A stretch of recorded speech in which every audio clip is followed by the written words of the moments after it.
Hello guys, and welcome back to my channel, where we try to make sense of the world without losing our minds, or at least our critical thinking and our sense of humor. Today we have a sticky topic, the state of public discourse and the slow and sad decline of actual debate. From the Israel-Hamas war to Russia's invasion of Ukraine to the rollercoaster of Trump's presidency, it feels like we're all just shouting into the void instead of talking to each other. And let's be honest, none of us would really want for the void to start shouting back. So grab a tea or a snack, just maybe something less divisive than hummus, and let's unpack why our global conversations are starting to sound like a bad reality show. Let's start with the basics. Public discourse is how we, as a society, hash out ideas, whether it's on X, in a newsroom, or at a sometimes awkward family dinner. It's supposed to be a marketplace of ideas where we trade arguments, not insults. Debate, the fancy cousin of discourse, is when we structure those arguments with logic, evidence, and maybe a dash of charm. Here is one of the most prominent examples, the Lincoln-Douglas debates, which were a series of 7 public debates in 1858 between Abraham Lincoln and Stephen Douglas, who were candidates for an Illinois US Senate seat. They focused on slavery, particularly its expansion into new territories, with Douglas advocating for popular sovereignty and Lincoln opposing slavery spread on moral grounds. Each debate featured extended speeches, allowing for in-depth arguments and rebuttals. Imagine that! The candidates engaged directly with complex issues, appealing to logic and morality rather than sound bites and personal attacks. They were held before large crowds and were widely reported, and these debates elevated public engagement with policy, setting a high standard for civil discourse and demonstrating how democratic ideas can be tested through rigorous yet respectful exchange. But lately, it feels like we're swapped the agora for endless wrestling in the mud. Why? Well, let's take a quick look at some of the world's messiest geopolitical issues and see how they're torching our ability to have a civilized chat. First up is the Israel-Hamas war, which has been a masterclass in how to turn a tragedy into a shouting match. It kicked off with Hamas's brutal attack on October 7, 2023, killing over 1,200 Israelis and 250 of them being taken hostage. Israel's response, a military campaign in Gaza, has led to over 50,000 Palestinian deaths, if you choose to believe the Hamas-controlled Gaza Health Ministry, of course. But what's clear is that this conflict has turned global discourse into a polarized dumpster fire. Supporters of Israel argue that it's a necessary defense against a group which is hell-bent on its destruction. Critics of Israel point to the staggering civilian toll and call it disproportionate, even genocidal sometimes, as Palestinian President Mahmoud Abbas did at the UN in 2024. Here's where it gets grimly amusing though. Both sides are so entrenched that even suggesting nuance, like say condemning Hamas's terrorism while questioning Israel's tactics, gets you labeled a traitor, and probably from both sides at the same time. Meanwhile, X is a battlefield of hashtags, Free Palestine versus Stand with Israel, like it's some kind of sports rivalry and not a war with real blood. As a result, people aren't debating solutions like a two-state framework or ceasefire terms, they're just yelling angry and often poorly informed slogans at each other. And more often than not, you would find that those who scream the loudest have the least research to support their opinion and no desire whatsoever to hear the other side. It's like watching two people argue and yell over who started a fire while the house is still burning down with their neighbor still inside. Sadly, moderate voices that acknowledge the complexity of the conflict and want to have a debate and seek the truth get drowned out by the yellers. Now let's hop over to the Russia-Ukraine war, which is still making the world's diplomats sweat like they've been trapped in a Russian banya with a hungry brown bear. Russia's invasion in February 2022 upended European security, spiked energy prices, and left Ukraine fighting for survival.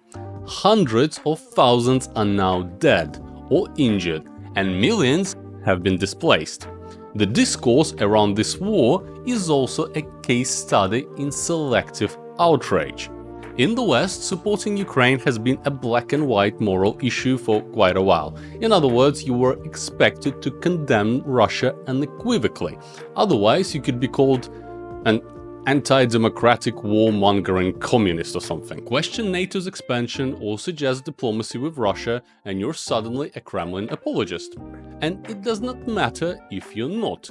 People are not interested in the nuance. Meanwhile, Russia's propaganda machine paints the invasion as a defense against Western imperialism, which, let's be real, is a tough sell when you're shelling Ukraine back to the Stone Age, enlist criminals from prisons, and kill or jail all your political opponents. A 2024 World Economic Forum report noted that global cooperation is at a low point, with the UN and other bodies failing to broker consensus. On X, you'll see posts calling Putin a war criminal, next to ones claiming Ukraine is corrupt.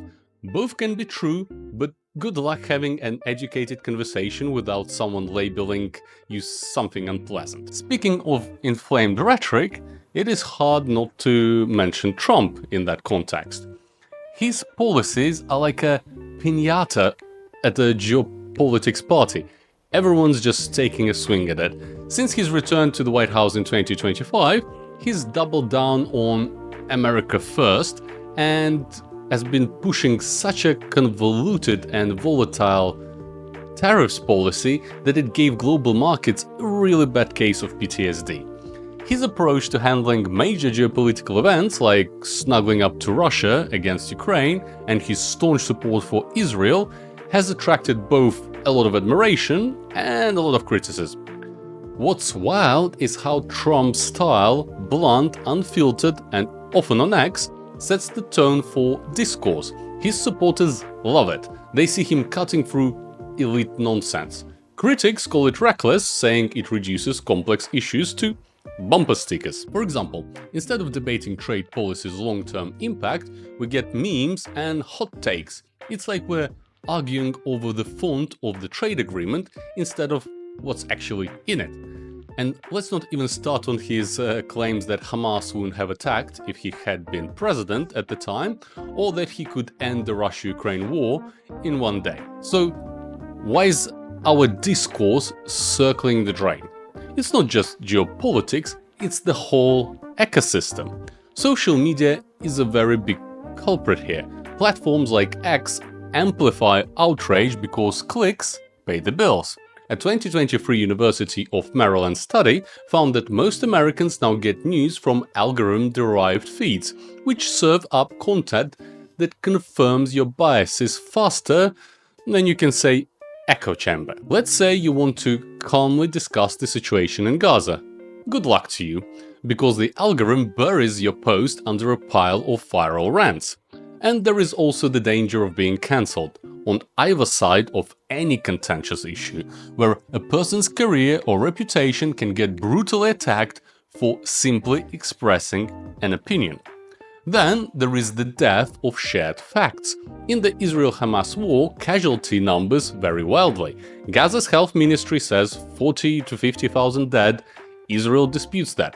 Russia claims Ukraine's losses are higher than reported. Ukraine says the same about Russia.